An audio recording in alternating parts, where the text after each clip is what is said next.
It's a prank lang, it's a prank. Okay na, dito namin. Ang dami ng chinelas. Uy, saglit lang, Diyos, ha? Sana lang ako. Dito din, oh, yung pick-upan ng mga parcel yan, oh. Saan dyan? Pag direct ka. Ah, dito? Oo. Pick up na ako dyan. Ayan, kakagising ko lang. Kasi, kahit ako kagigising ko lang, pupunta tayo ng Cebu. Tapos, hindi alam ni Tamtam na nasa Cebu tayo. Sabihin ko lang, mapapasama ako saglit. Gisingin natin. Tapos sabi natin, pupunta tayong palengke. Pero hindi na alam, may ticket na akong binili. Papunta kami ng Cebu.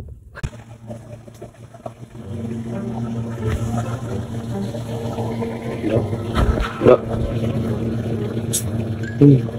Sama ako saglit. Sama ako. Uy. Saglit lang, sama ako. Puntan tayo. Ha? Sige na. Buwang ito. Sama ka lang nga saglit. Ha? Gag. Pwede ka ng puyat eh.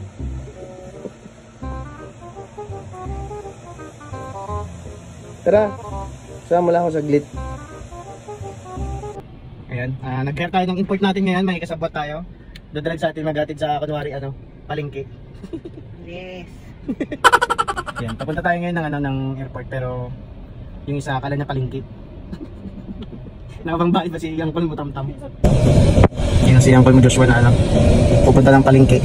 Palengke ng Cebu.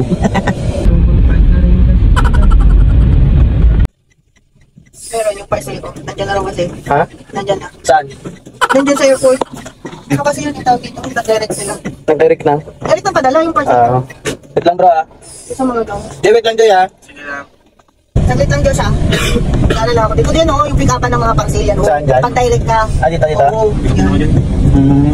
Saan parcel mo to eh? Dito tayo sa parcel mo.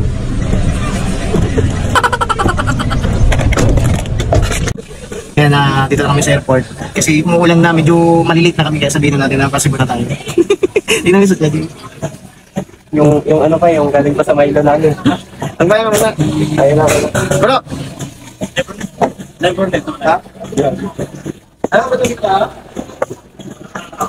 Anong paligid tayo? Yung pasibo tayo doon. Kaya na yung shot na tayo, shot nyo. Siguro, ganito. Papalingki. Pa Milo pa eh. Oo nga, yun nga. Alam mo matutulog eh. Kapilin ako. Igawin ko lang din na. Ako na kayo lang eh. Ginagawa sa likod mo. Okay na, hindi namin. Ang dami ng chinelas. Uy, nani. Ganito lang ako eh. Ha? Laban na yan. Laban na yan. Oh?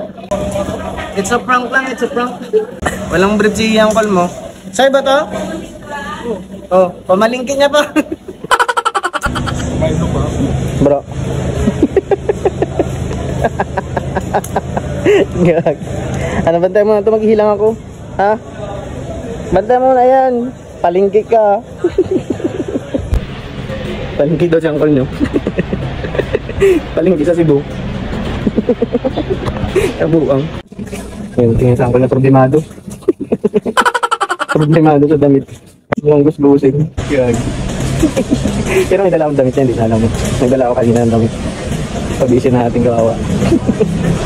Damit, wala kang dala sa'yo yan. Hindi ka may damit kayo ito, Gabi. Kaya nang umaga yan. Wag ko to ah. Ha? Nilagay ko dyan yung iba. Oo, may sapatos pa doon mo. Sige na, bala mo. Baka para malit tayo. Ay, para malit tayo. Para sila malit.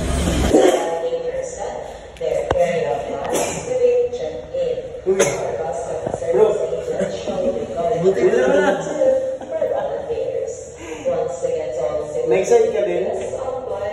Baka dito ah. Ano? Hey, Cebu. Okay, doon yung dala ko. Hindi sa akin ito. Ha? Hindi mo ito. Yan ang available doon eh. Oh, di ba? Excited ka din, Gabi? Ha? Hindi totoo ha.